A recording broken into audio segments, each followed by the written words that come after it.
Hoy tenemos la segunda parte del reportaje de Salvador Servià. Vamos a seguir con las historias del 037, el Rally Dakar, cómo eran los Grupo A, todas estas historias que nos encantan. ¿Qué sientes cuando ves un 037? Bueno, sabor a victoria. Sabor a victoria. Y recuerdos de haber disfrutado mucho, porque competir está muy bien en deporte, pero ganar es la leche, ¿no? Y entonces yo con esto es con lo que más he ganado, aparte de un campeonato, carreras, tramos corriendo muchísimo, velocidades para lo que eran aquellos tiempos tremendas, y por lo tanto ahora toco y siento, ¿no? Al mismo miedo, pues siento el miedo que hemos dicho, ¿no? Yo sé que si abrimos este capó, lo que veremos aquí debajo, comparado con la seguridad pasiva que tiene un coche de calle de 15.000 euros, es una miseria.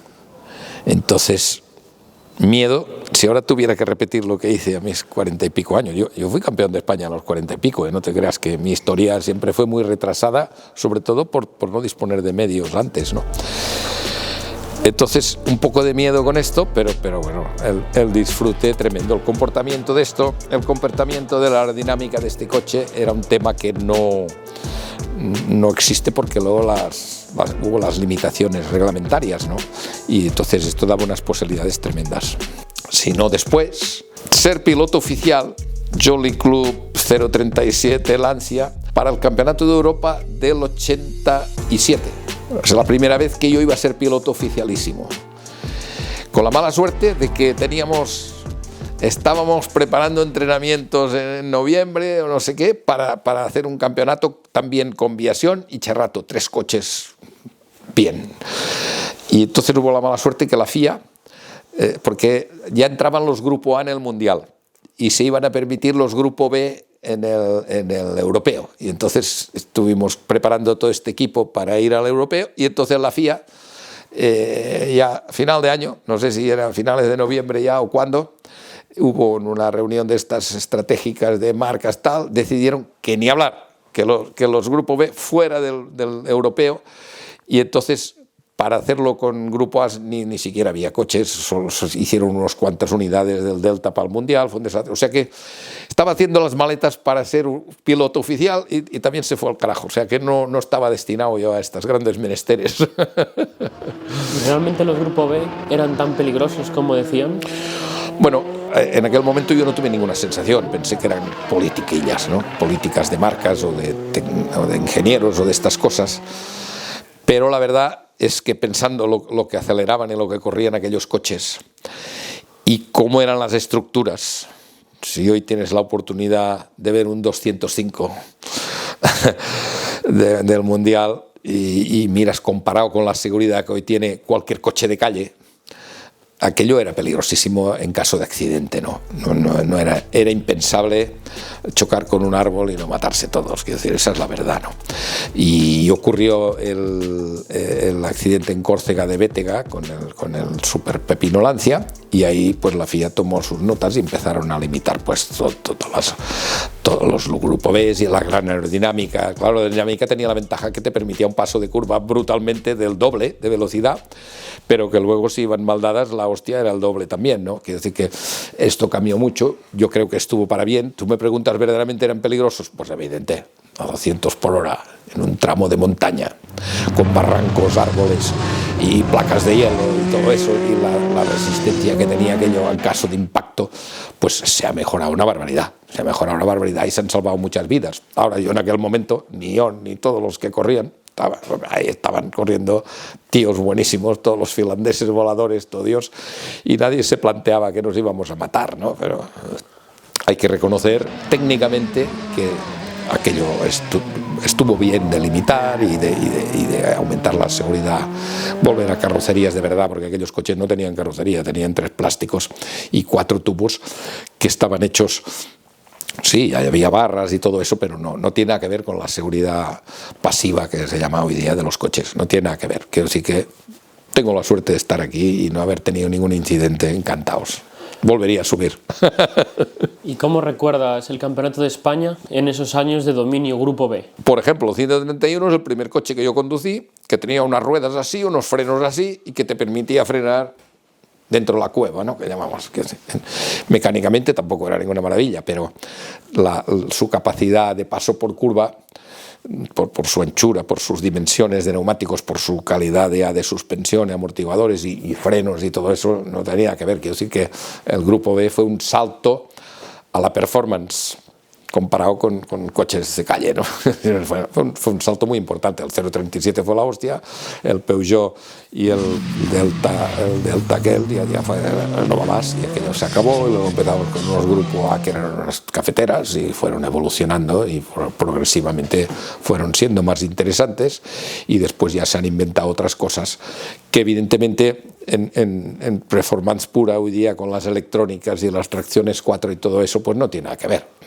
ver, no podrías competir en un Monte Carlo con nieve con un 037 y con ninguno de los coches de hoy, ¿no? Cuando aceleras, ahí estabas con el acelerador, procurando tener un poco de tracción y avanzar y no quedarte parado, ¿no? Y hoy día eso no tiene nada que ver, ¿no? Es decir, que es muy distinto. O sea que el Grupo B fue un tema. Para mí lo más importante es que el Grupo B pudo homologar suspensiones, neumáticos, frenos, todo eso gordo, y aerodinámica bestia, ¿no?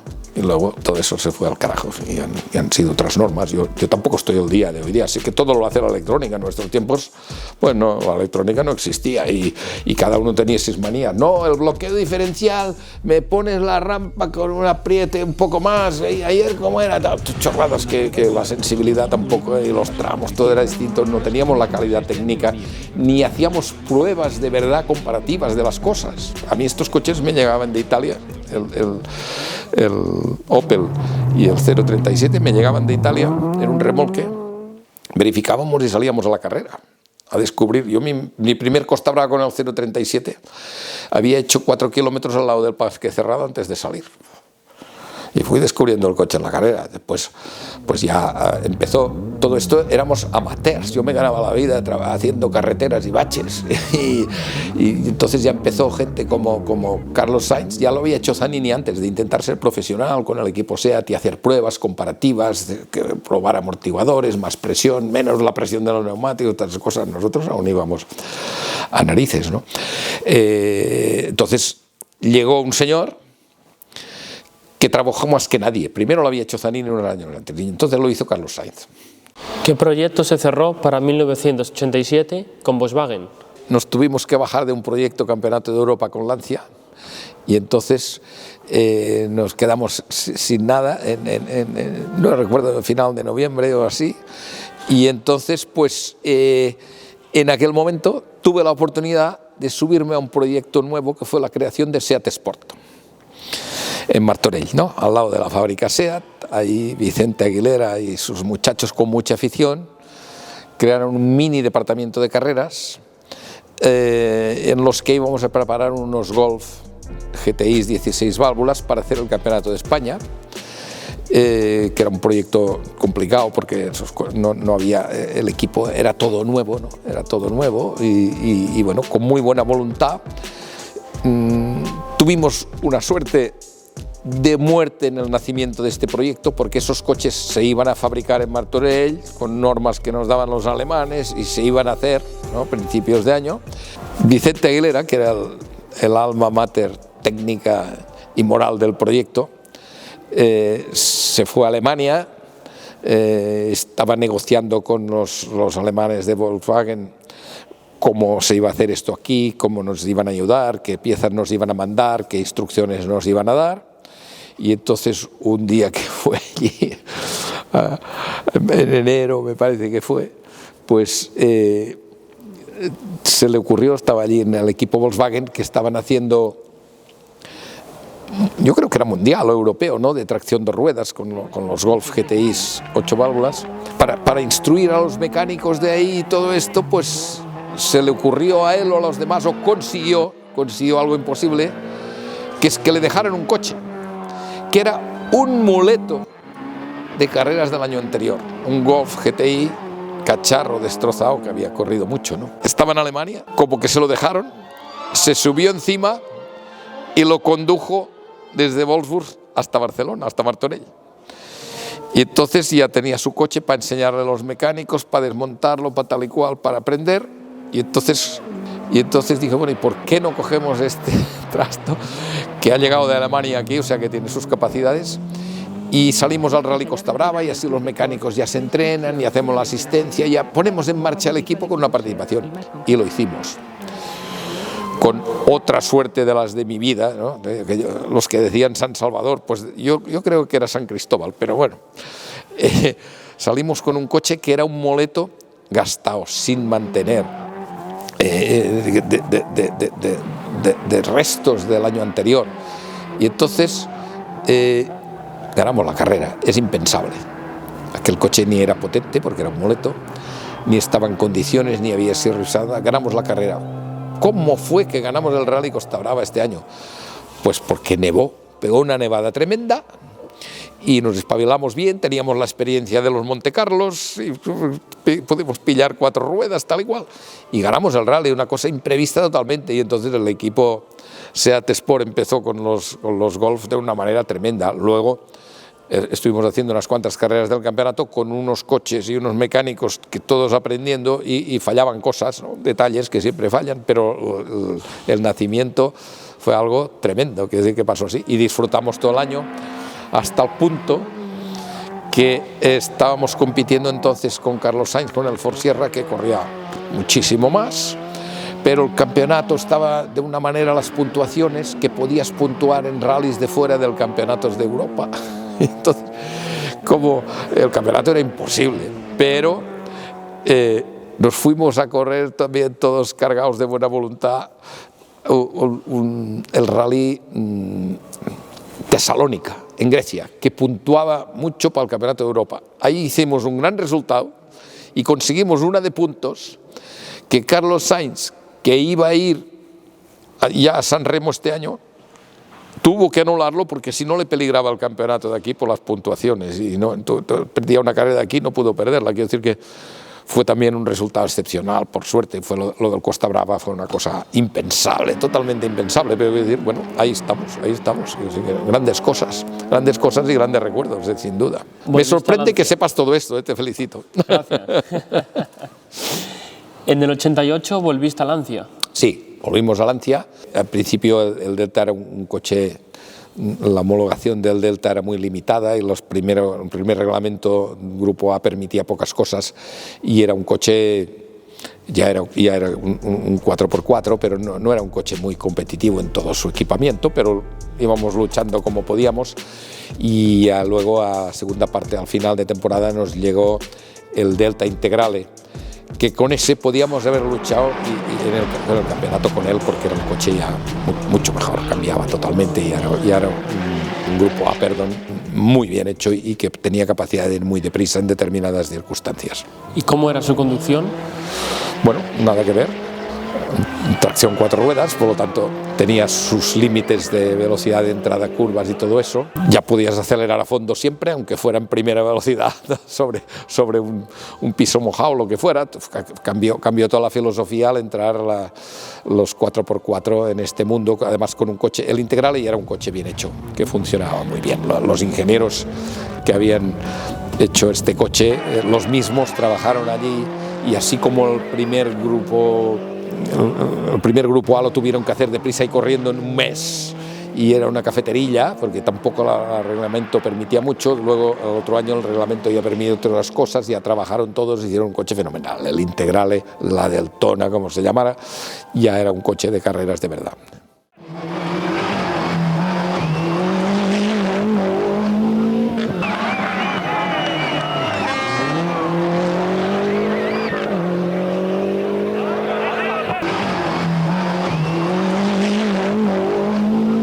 No es normal que un rally, después de tantas horas de correr, salgamos al último tramo empatados al segundo y jugándonos todo en ese tramo como si fuera una subida en cuesta. Pero en fin, como que hemos ganado, pues ha sido muy divertido. ¿Y corriste un año en tierra? Después, el 89, sí. Una pequeña incursión para distraer a un sponsor que había pescado en el Dakar, que era ya Camel. Yo entonces ya había corrido el Dakar. En el 88 ya corrí mi primer Dakar con un camión Pegaso, patrocinado por Camel. Y ahí, pues por un interés de Camel, hicimos un montaje de un equipo muy sencillo, nada muy agresivo en el Campeonato de España de Tierra. Y ahí ya no tuvimos ninguna suerte de estas de gran iluminación, sino que simplemente, no me acuerdo ni cómo terminamos, pero no ganamos. Pero fue un programa discreto, pero con el que seguimos divirtiéndonos y calentar ruedas. Ortiz Tallo era un cachondo y entonces sí, ¿no? si había juerga estaba ahí, ¿no? Entonces a lo mejor corrió algún rally de asfalto, yo es que ni me acuerdo, pero como montaba los tinglados y tal, montó los campeonatos de tierra con el Treñes y todo eso, sí. y fue buenísimo sí, y divertido, es un crack, divertido, sí, crack de las relaciones públicas. Sí. Él y el Petisco eran los míticos de Madrid en aquella época, sí. Y a partir de los 90, pues te pasas al mundo de los todoterrenos. Sí, yo siempre he dicho que a mí me gusta conducir, ¿no? Entonces empecé, como te he contado, subidas en cuesta, que te pasabas un fin de semana ahí de 2 o 3 días y al final habías conducido menos de 1 hora, ¿no? Entonces descubrí los rallies, que en aquella época podías conducir 2 días y 2 noches en un rally, aquello me gustaba más. Y cuando llegué al Dakar y me dejaron conducir 20 días seguidos a 15 horas diarias, pues aquello lo encontré fenomenal y me pilló. Dejé los rallies y me dediqué al Dakar. Tuve algunas oportunidades de hacer cosas buenas y disfruté. Estuve con Camel Range Rover ya con un equipo importante en el 90. Tuve 92 y 93 otra vez con un equipo mínimo privado pero muy bueno con el Lada Samara Porsche, disfrutando como un animal, y luego pues eso me permitió en 2005 y 2006 subirse a un equipo impensable para un tío que no era profesional como yo, que fue el equipo Citroën en 2 Dakares, ¿no? Creo sí que ahí llegué a disfrutar mucho. ¿Cómo describirías el Rally Dakar? Era en aquellas épocas una mezcla de competición y aventura apasionante. Tú piensas que los primeros Dakares que corrí yo era lanzarse al desierto con una brújula, con gente que se perdía, con tiempo que podías perder horas y a pesar de eso recuperar tu clasificación, que sí que era una cosa que no tiene nada que ver tampoco con lo que hay hoy, pero que era apasionante. Yo me gustaba mucho, me lo pasé muy bien. Tuve la suerte de tener un copiloto, Jaime Puig, que en el desierto se orientaba como Los Ángeles y disfrutamos una barbaridad. Y llegamos a ser pilotos del equipo Citroën sin ser profesionales, sin haber demostrado, bueno, sí, con Lada les habíamos competido, ¿no? Y entonces yo creo que nos cogieron para que no les molestáramos y más que nada para ayudar, porque el honor no es haber participado en un equipo, el mejor equipo que había entonces en el Dakar, sino haber sido compañero de equipo con el señor Vatanen, con el señor Salonen, que de aquello era impensable. Para mí fue una cosa... Y yo seguía no siendo un profesional, ¿entiendes? Y tuve la oportunidad de pilotar 2 Dakares con un equipo de 300 personas, unos coches maravillosos. Mi coche era igual que los demás, el único tema que yo tenía obligaciones de servicio, pero lo pasamos brutal, muy bien. ¿Y qué experiencia nos puedes contar de los años con Citroën? Bueno, es la primera vez que yo estuve y la primera vez que existió un equipo en el París-Dakar, un equipo de 300 personas, ¿no? Un equipo que tú podías hacer lo que querías todo el día, que sabías que a la noche te dejarían el coche nuevo. Un equipo donde personalmente no te faltaba nada, ¿no? Los primeros Dakares era una aventura en la que tú ibas, te tenías que montar la tienda por la noche en un oasis y espabilarte de mala manera, y así habíamos hecho unos cuantos Dakares, Jaime y yo, pero entonces llegamos a Citroën y ahí te encontrabas la tienda montada, la bolsa con tu ropa en el sitio con la cremallera abierta, quiero decir, y una ducha y una serie de cosas que ahora son normales, pero que entonces fueron innovación y que fue un lujo y un disfrute, y tenerte que preocupar solo de tal, con un doctor que vigila que estés bien, una serie de servicios brutales. Exagerado. En aquel tiempo era exagerado, ahora es normal, pero entonces era exageradísimo. ¿Cuántos Dakar corriste? 18. 4 en camión y 14 en coche. Disfrutando siempre, con equipos. Lo de Citroën fue no va más, lo de Lada fue muy bueno, lo de Camel fue muy bueno. Después he tenido unas aventuras con Nissan, disfrutando mucho, pero con coches de la categoría segunda, sin ser tan competitivos, pero disfrutando mucho. Hay una cosa, antes te he contado, te dije, lo del Rally Madeira no se enteró nadie de mi victoria aquí en España, ¿no? Pues en el 93 pasó una cosa muy curiosa. Pasó lo mismo, no se enteró nadie. Yo soy campeón del mundo. Tú no lo sabías, ¿verdad? No lo sabe nadie. En el 93 yo gané la Copa del Mundo Maratón, que era el campeonato del mundo de rides en vehículos de serie. ¿Y cómo es que eso no tuvo...? Primero, lo más curioso es que fui campeón compitiendo media temporada con Nissan y media temporada con Mitsubishi. Entonces, esto fue una historia muy rara que nos podríamos enrollar si tienes tiempo en cómo se produjo. Pero el resultado es que fui el campeón con dos marcas que los responsables de promoción y de imagen de las marcas, en vez de competir o publicitar nada, se decidieron por la discreción, para no tener que explicar cosas raras, porque había cosas raras por en medio. En un equipo de Japón, pero la organización de equipo era en Desude, en Francia. Y luego la segunda mitad fue con Mitsubishi, con un equipo que nació también conmigo, el que luego se llamó X-Ride, del famoso Sven Kwan, que ahora dirige todo.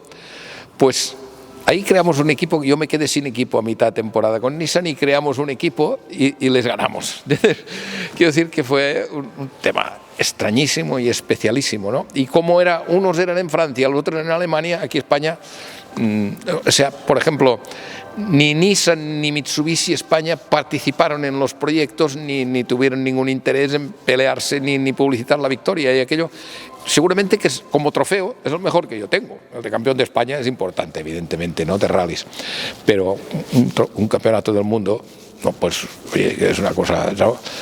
Pone rally maratón, ¿no? O sea que el campeón del mundo el gordo fue otro, pero bueno, yo tengo mi trofeo, ¿no? Y con toda la satisfacción, y además con una historia como siempre de lucha y de supervivencia, porque el crear, dejar el equipo y crear el otro fue un tema de decir, a mí no me paran, ¿no? Y salieron las cosas muy bien, ¿no? Suerte al final, ¿no? Otra vez. Sven Kwan, que ahora es un hombre famosísimo en el mundo de los rallies, ¿no? De los rally rides y del Dakar, y que gana el campeonato con Carlos Sainz, es un señor que me ayudó para coger experiencia, porque había decidido que quería estar en este mundo. Él había corrido con camioncillos, con Unimox, nos habíamos conocido corriendo, sabía de mi historia, sobre todo la de Lada, la de Citroën, todo eso. Fue copiloto mío cuando ganamos el campeonato en un rally en Dubái, ¿no? Sven Kwan estuvo a mi lado aprendiendo a hacer de copiloto, ya sabía sus cosas, pero quiero decir que ganamos el campeonato haciendo un buen resultado por delante de Nissan en un rally en Dubái, ¿no? Y les ganamos en el Faraones, en fin, hicimos unos cuantos resultados a final de temporada que nos permitieron que yo, no la marca ni el equipo, sino yo, Salvador Servià, sumando unos puntos que había hecho con Nissan, fuera campeón del mundo. Una historia insólita. ¿Cuántos rallies de Montecarlo corriste? 11. Y te voy a hacer una difícil pregunta. ¿Rally de Montecarlo o Rally Dakar? El Rally Montecarlo para mí fue competición con algunos resultados impensables. El tema de la nieve, en aquellos momentos me gustaba deslizar y tenía una intuición para deslizar. Las tuve muy buenas con la nieve, muy buenas, disfrutando. Y luego en el Dakar, pues no hubo nieve, pero hubo la arena, que también desliza tal y cual, y el conocimiento del desierto y las dunas, y el saltar, el volar en las dunas, que era otra cosa. Con la intuición era muy fácil, y si no, había que prepararse una barbaridad. Yo lo pasé muy bien. Quiero decir que yo no te puedo comparar, pero te digo, a los 42 años fui campeón de España de rallies, y a los 66 aún me permití disfrutar del último Dakar conduciendo un camión de servicio, pero tal, y en medio pues barbaridades. Y las horas que yo he pasado disfrutando conduciendo en el Dakar son muchas más que las que en el mundo de los rallies en 20 años, ¿entiendes? Porque son horas y son saltos, y la adrenalina que te hace apurar frenada en una curva en un rally de asfalto, pues es una adrenalina de una dimensión. La adrenalina de acercarte a una punta de duna que no ves lo que hay atrás a 200 y reducir un poco para saltar a 100, pues esta adrenalina pues es más así, la otra era así, esta es así. Entonces es incomparable porque hay que dar la vuelta y no estamos ante una pantalla que aprietes el botoncito y te gira 90 grados, ¿no? Quiero decir que yo he tenido la suerte de ser piloto más o menos de hélice durante 44 años. Y entonces, y me tienes aquí a mis 80 hablando de eso con ganas, ¿no? Y salud, ¿qué más quieres, Baldomero, ¿no? ¿Cuándo decides colgar el casco? Nunca. Aún no lo he decidido. Está no colgado, está desaparecido. Cosas de estas raras que han pasado en mi vida, ¿no? Mi último Dakar fue el 2011 con un camión Mercedes de asistencia, con una experiencia brutal que no había hecho antes. Con mi camión iba por la pista asistiendo 12 coches privados, de los cuales 5 o 6 eran unos pilotos chinos que habían venido aquí sin saber nada a disfrutar y a romperlo todo. Entonces mi experiencia el 2011 fue trabajar 15 días día y noche sin dormir, sin comer, sin mear. Durísimo. Y pues porque estábamos recuperando coches perdidos. Teníamos un compromiso de todos esos coches recuperarlos y llevarlos al campamento. Entonces con un par de copilotos bravísimos, un francés, esto era haciendo asistencia al equipo de Sude, ¿no? Que eran amigos míos. Fue brutal, fue una experiencia física personal ya a mis 66 años, excepcional, aguantando todo, disfruté de lo que llegamos a sufrir, ¿no? Entonces, ¿qué pasó? Había disfrutado tanto que ya estaba pensando si el año próximo podría volver con un camión más potente, con las cosas estas y con un equipo más discreto para poder hacer las cosas mejor, ¿no? Aterricé en Barcelona y me esperaban 66 años, para proponerme ser director del circuito de Cataluña, circuito Fórmula 1. Y acepté. Así, inmediato.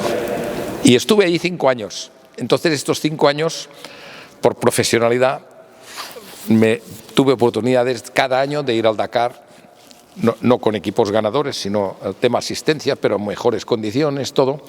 Y nunca acepté porque en el circuito llegué a una época económicamente muy difícil, de recortes de supervivencia que querían cerrar el circuito, y estuve ahí luchando otra vez día y noche, pero sin distraerme con nada de competición, por necesidad real y por imagen, ¿no?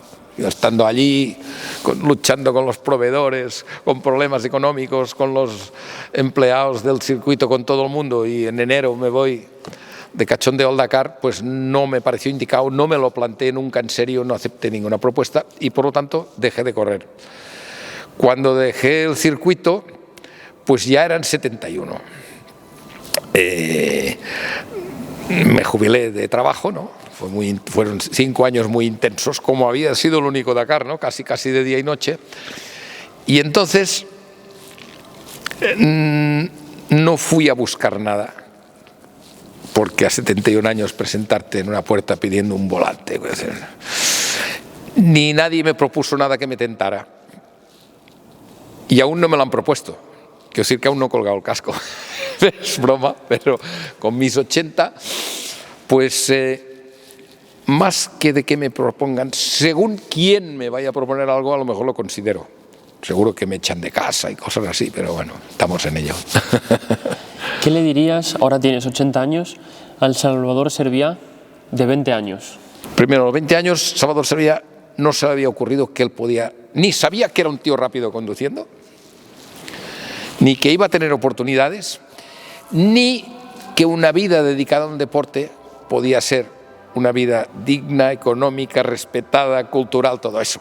En aquel momento todo eso, nada, cero concepto. Quiero decir que lo que le diría, muchacho, mira si esto te gusta como parece, mira si eres bueno de verdad y dedícate a esto y déjate de construir carreteras, ¿no? Quiero decir que eso le diría yo al Salvador Servià de 20 años.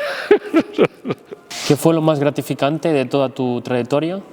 44 años de actividad. Esto es lo más gratificante, con salud y suerte y sin problemas de ningún tipo, sin haber tenido disgustos, ni peleas, ni cosas raras, y habiendo disfrutado una barbaridad. Quiero decir, eso es una vida que piensa que he tenido la suerte. Hoy día las cosas son muy distintas. Yo he tenido la suerte de toda esta vida que acabamos de repasar, deportiva, compatibilizada con trabajar como un negro en un negocio y tener una familia. Las tres cosas.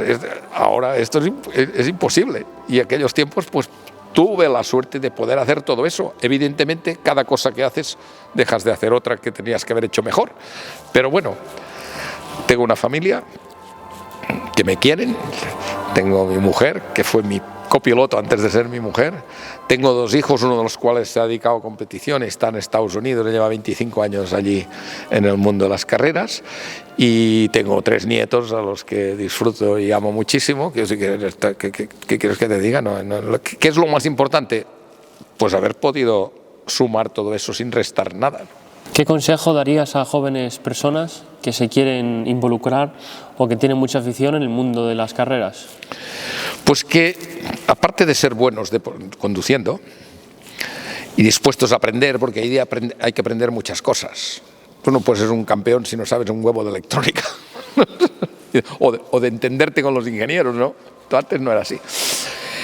Que hay que hacerse un planteamiento personal muy serio para que puedas tener toda tu vida deportiva los apoyos necesarios, que son muchísimos. Porque tú haces las cosas impecables, ¿no?, durante miles de kilómetros y miles de curvas, te equivocas en una frenada y según en qué momento sea y en qué equipo sea y en qué circunstancia sea, aquellos 2 segundos que has frenado tarde acaban con tu carrera. Quiero decir que hay que ser muy serio en entusiasmar a los que vas a necesitar, porque los vas a seguir necesitando. No vale eso de yo ya soy Dios aquí, no, siempre vas a necesitar 10 personas o 200. Y entonces yo a los jóvenes les recomendaría, tienen que estar muy dispuestos, además de hacerlo todo bien, a ser serios. Pues bueno, no sé si habría algo más que te gustaría añadir a la entrevista. No, nada más, encantado, me lo he pasado muy bien y podríamos ahora entrar en detalles de todas estas chorradas que he dicho, y cada año, cada rally, cada carrera podríamos estar 1 hora hablando y estaríamos aquí 300 horas. Yo no me acuerdo de todo como para relatarte cosas. Ha sido así, todo muy espontáneo. Te agradezco tus preguntas que me han ayudado a situarme progresivamente en la época. Pero si ahora me encuentro un piloto, un copiloto de hace 45 años y me recuerda que aquel día estábamos ahí cambiando una rueda, entonces me acuerdo. Y entonces de cómo cambiamos aquellas ruedas sin gato puedo explicar media hora, ¿entiendes? Quiero decir que claro, la historia es tan grande que es incombustible. Pues nada, muchísimas gracias por tu tiempo y por todas estas historias a ti, interesantes. Dedicaré tiempo a seguir este vídeo con gracias y repasando y arrepintiéndome de lo que he dicho mal o de lo que no he dicho, pero todo vale. Muchas gracias. Estupendo, oye, perfecto.